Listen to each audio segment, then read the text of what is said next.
Thanks for purchasing your AquaDam, the easy-to-use, low-impact alternative to sandbags. Not only will you save time, resources, and money, but you'll be doing your part to help minimize impact in and around the protected area. Your AquaDam was manufactured to the highest engineering standards, and you should be able to deploy it within several hours by following the instructions and tips that are presented in this video. If you have questions after viewing the video, or during or after deployment, you can check the installation section of our website or contact us directly for assistance. So let's get started. These are your basic installation requirements. To begin with, we recommend you have the following equipment and resources on hand. Water source. Chlorinated city water supply can be used. Flood water can be used to fill the dam, and can be discharged out of the dam after the flood has passed, usually without a permit required. Rain gutter runoff is an alternative source of water, if you have the time.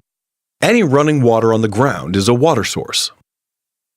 A roll of duct tape and utility knives. Wood boards for bracing against cross slopes, only during installation and removal process on uneven ground. 2 or 3 workers. Here are the installation procedures. Step 1. Transporting to the site. Most AquaDams for homeowner or small business use can fit in the back of a pickup truck. Larger dams may require a trailer. Step 2. Starting point. Survey the expected installation path of the AquaDam. Look for low and high spots. Try to avoid low spots, keeping to the high ground. Remove any obstructions from the path of the AquaDam. Immovable objects near to the AquaDam should be padded to minimize damage potential. Cross slopes under the AquaDam should be determined, avoided if possible, and braced against if unavoidable. The AquaDam will arrive on site, rolled up like a carpet roll. Place the roll at the highest point along the chosen path of the AquaDam. Unwrap the roll, confirm orientation, and unroll the unit along the chosen path. Note any slopes that run perpendicular to the installation path of the AquaDam. Wooden boards will be used at these points to provide support during installation.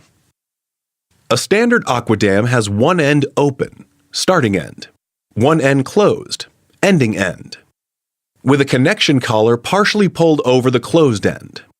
This collar is used to allow a single AquaDam to connect to itself, to form a complete perimeter around the protected area. You may use one dam or multiple dams connected together. Ensure the fill tubes are elevated. The start end will have long fill tubes. The opposite end or the closed end will have the attachment collar. The actual start of the AquaDam begins with the outside geotextile material that confines the 2 inner fill tubes. Step 3. AquaDam preparation. Insert a hose into each fill tube, or single fill tube of a smaller AquaDam, after the connection is made. Wrap duct tape or tie rope tightly around the fill tubes to restrict the fill tube to a manageable size. Add water into both inner tubes at the same time. The AquaDam should be observed for any sideways movement. Wooden boards should be used to support the AquaDam against any cross slopes present on site. Step 4. Determine height and elevation. When the AquaDam is at its rated height at the lowest point along its path, it is full. Do not try to overfill. AquaDam should always be filled to their recommended height. Step 5. Connecting one AquaDam to itself or to another AquaDam. Here's how you connect one AquaDam to another. All standard close-ended AquaDams come with a coupling collar at the closed end. The other end has the fill tubes, and has been designated to fit snugly into the coupling collar. Carefully cut 2 round holes 6 inches in diameter at the top of the connection collar, if such holes are not already pre-cut. Each hole should be large enough to accommodate the bunched inner fill tube of the AquaDam that is being attached. The 2 holes should be positioned midway between each side of the AquaDam, about 1 foot apart. Insert the right inner tube through the hole on the right side of the coupling collar, and the left inner tube through the hole on the left side of the coupling collar. Pull the outer tube of the AquaDam being connected inside the coupling collar and around the inner tubes as well as possible. The open end of the AquaDam should be totally enclosed by the coupling collar. And the open end outside tube of the AquaDam should be pulled up against the top of the outside of the end of the AquaDam inside the connection collar, so it's in contact with the end of the water-filled AquaDam. Pull all excess fill tube material up on top through the holes. Ensure that there is enough slack in the connecting dam to allow a good interface between the dams. Working from both sides of the AquaDam, pull the connection collar back over the main body of the AquaDam, straightening out any wrinkles or twists in the middle of the collar. Insert your hoses into each fill tube. Removal of fittings on the discharge hoses is recommended. If they cannot be removed, cover metal ones with duct tape. Gather up one fill tube, gently diametrically compress the fill tube, and wrap with duct tape. Do the same thing to the other fill tube. Connection is done. You may commence filling the AquaDam. Step 6. Maintaining the installed AquaDam.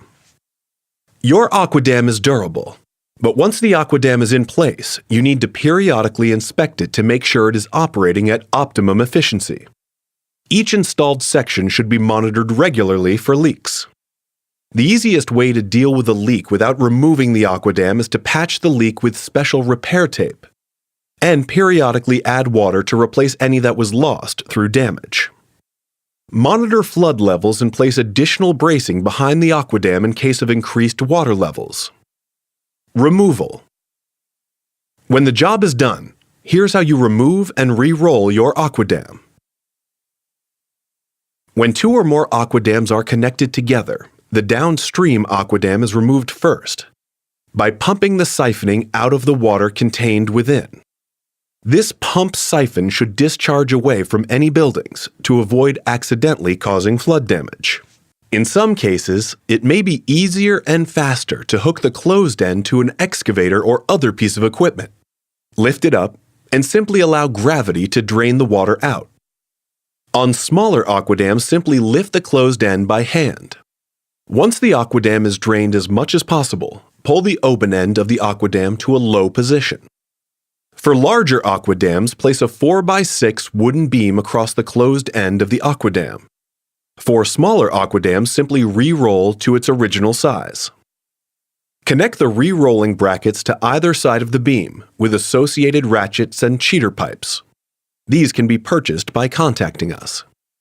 The first few rolls of the AquaDam around the beam may need a person to help the roll go around. Once the beam is firmly seated against the closed end of the AquaDam, one person on each of the 2 ratchets with cheater pipes can roll up the AquaDam. Water contained within the AquaDam gets rolled out through the large open fill tubes. Once the dam is all wrapped up, tie it off with rope and place it in storage for next time. Storage should be away from sunlight and away from rodents. A properly stored AquaDam will last for decades in storage. Flood control plan. The AquaDam is only one part of a flood control plan. The AquaDam provides perimeter isolation. However, you need to do more. Redirect building gutter pipes so they discharge outside the protected area. Plug any pipework that leads from the flood zone to the protected area, sewage, sprinklers, etc. Flood water will seepage through the ground beneath the AquaDam, emerging in the protected zone. All water should be continuously redirected to purpose-dug sump pits, where electric sump pumps periodically remove the water, discharging it over the side of the AquaDam. A backup generator is highly recommended. Without power, the protected area will slowly fill in with water, seepage, and rain until it reaches the level of the floodwaters on the other side. Floodwater level and AquaDam height should be monitored. If the AquaDam is losing height, add water. If the flood is going to exceed the max controllable water level of your dam, your best bet is to place fill material sandbags posts behind the AquaDam for additional support.